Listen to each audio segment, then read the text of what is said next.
Hi.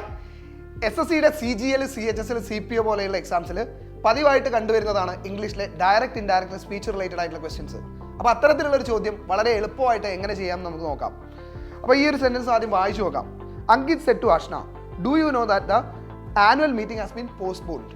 അപ്പോൾ ഇത് വായിക്കുന്ന സമയത്ത് നമുക്ക് മനസ്സിലായി ഇതൊരു ചോദ്യമാണ്, യെസ് ഓർ നോ ചോദ്യമാണെന്ന്. അപ്പോൾ യെസ് ഓർ നോ ചോദ്യങ്ങൾ മാറ്റുന്ന സമയത്ത് എപ്പോഴും കൺജങ്ഷൻ ആയിട്ടുള്ള ഇഫ് അല്ലെങ്കിൽ വെദർ നമുക്ക് ചേർക്കണം. അത് മാത്രമല്ല നമ്മൾ ചെക്ക് ചെയ്യേണ്ട രണ്ട് കാര്യങ്ങളുണ്ട്. റിപ്പോർട്ടിംഗ് വേർബ് ഭാഗത്തെ ടെൻസ് അത് സിമ്പിൾ പാസ്റ്റ് ടെൻസ് ആണോ എന്ന് നോക്കണം. ഇനി ഇവിടത്തെ ടെൻസ് ഏത് എന്നും നോക്കണം. അതായത് റിപ്പോർട്ടഡ് സ്പീച്ച് ഭാഗമാണ് ഞാനിപ്പോൾ അണ്ടർലൈൻ ചെയ്യുന്ന ഭാഗം. അപ്പോൾ ആദ്യത്തെ ഈ ഒരു ഭാഗം സിമ്പിൾ പാസ്റ്റ് ടെൻസ് ആണ്, ഓക്കെ ആണ്. ഇനി രണ്ടാമത്തെ ഭാഗം എന്ന് പറഞ്ഞാൽ do you no, simple present ആണ്.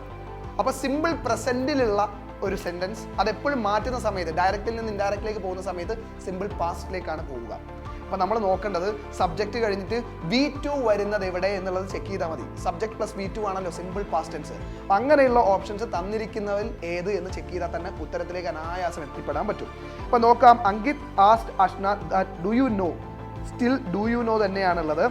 Ankit asked Ashna if she would be, ഒരിക്കലും വുഡ് എന്നുള്ള ഓക്സിലറി വെർബിന്റെ മോഡൽ ഓക്സിലറി വെർബിന്റെ ഉപയോഗം അവിടെ വരുന്നില്ല. ഇനി Ankit asked Ashna if she had not, past perfect ആയി പോയി. അപ്പോൾ ഇവിടെ ലാസ്റ്റ് ഡി ഓപ്ഷനിൽ നമുക്കറിയാം Ankit asked Ashna if she knew, subject കഴിഞ്ഞിട്ട് V2 ആണ് ഇവിടെ വരുന്നത്.